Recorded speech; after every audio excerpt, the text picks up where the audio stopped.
खूप चांगली होती आमची सावली, पण ती गेली. चाव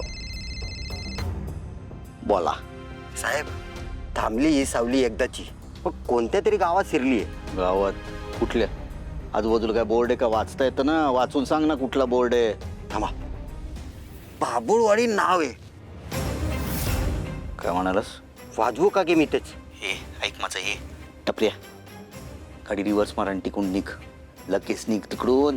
का साहेब, काय झालं? एवढं का घाबरताय? अरे घाबरतो काय? बाबुळवाडीमध्ये पाय ठेवू नको. सावलीच्या केसाला जरी धक्का लागला ना, तुझं हाड पण मिळणार नाही, फाडून खातील तुला तिकडे.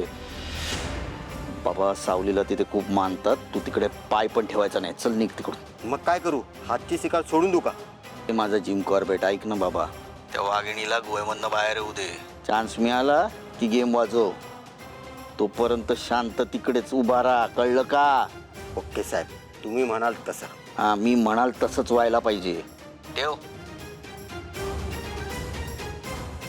बाबुळवाडीला कशी काय पोचली बाबा?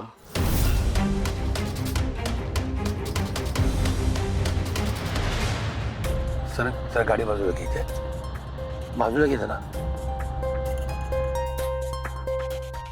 काय? इतकी वणवण करून शोधतोय तिला तरी सापडत नाहीये. कुठे गेली असेल ना, काही कळत नाही.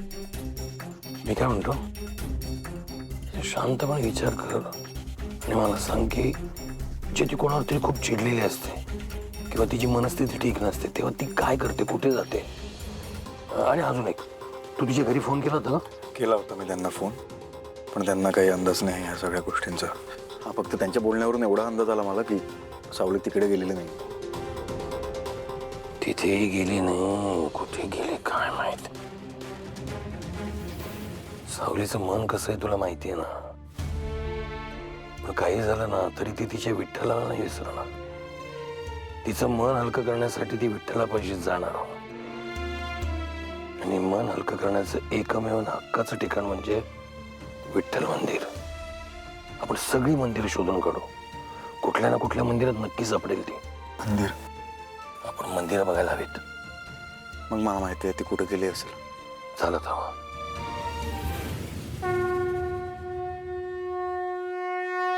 विठुराया, तुझं लक्ष आहे ना त्या घरावर?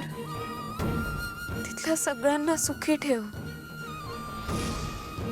खास करून सारंग सरांची काळजी घे.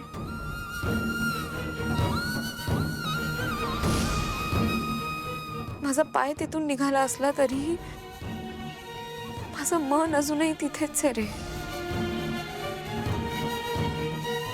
मी तिथे पुन्हा जाईन की नाही माहित नाही, पण तू त्या घराची सावली बनून त्यांच्या पाठीशी उभा राहा.